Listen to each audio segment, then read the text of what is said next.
كل سنة وانتم طيبين. رمضان معروف بالحلويات الشرقية، وأول حلو هنعمله مع بعض النهاردة الجلاش. جلاش محشي كريمة. هنعمله زي المحلات بالظبط بطريقة سهلة وبسيطة ومكونات اقتصادية.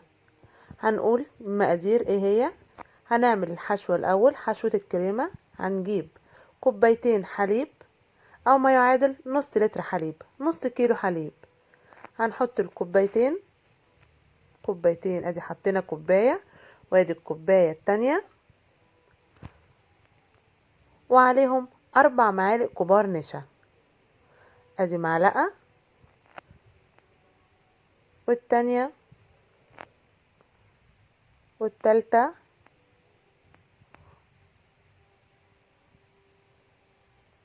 والرابعة، 4 معالق نشا. وهنقلبهم الأول على البارد كويس جدا لحد ما النشا يدوب في الحليب. هنقلبهم كويس،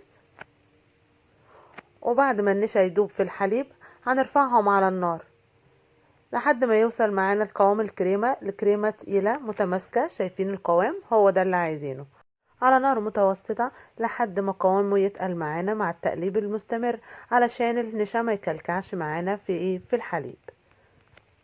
واول ما الحليب يغلي ويغلي معانا والكريمه تتقل وتبقبق نسمع صوت البقبقه، يبقى كده خلاص الكريمه استوت معانا.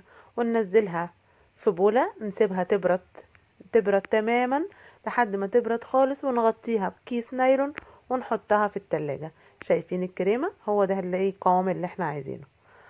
هنيجي بقى للجلاش. هنجيب عجينه جلاش. انا جايبه معايا هنا نص كيلو جلاش.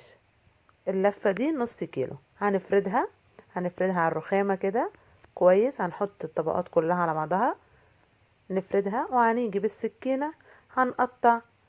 عايزين نقطع ايه؟ عايزين نقطعها مربعات. هنقطع بالطول وبالعرض لمربعات متساوية. هنيجي بالطول هنقطع كله على بعضه، اللفة زي ما هي نفردها بس، وهنقطعها. نقطع بالطول، نمسك من الحرف كده عشان ما تمشيش مننا ورق الجلاش. نقطع بالطول، شايفين؟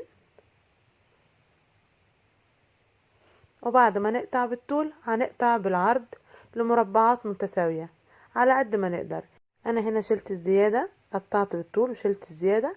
طبعا الزيادة دي برضو هقطعها مربعات وهكمل بيها بعد ما اخلص الورق اللي قدامي. اساوي كده اي حاجة زيادة تسويها بالسكينة. احنا قطعنا هنا خلاص بالطول، هنيجي بقى ايه؟ بالعرض. شايفين؟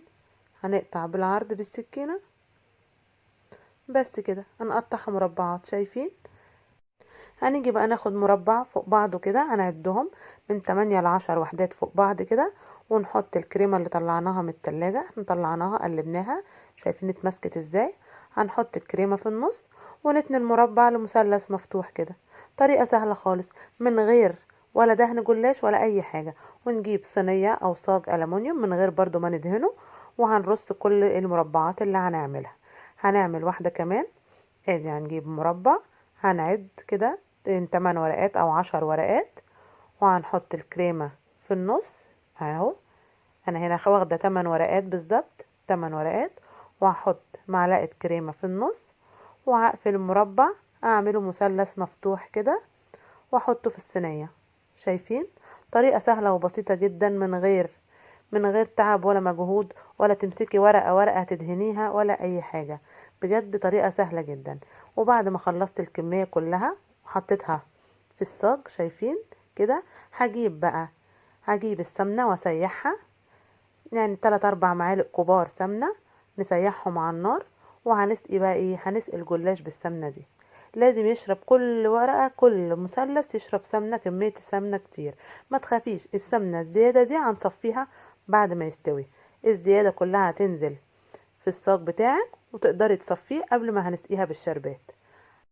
ونكون مشغلين الفرن على درجة حرارة 180.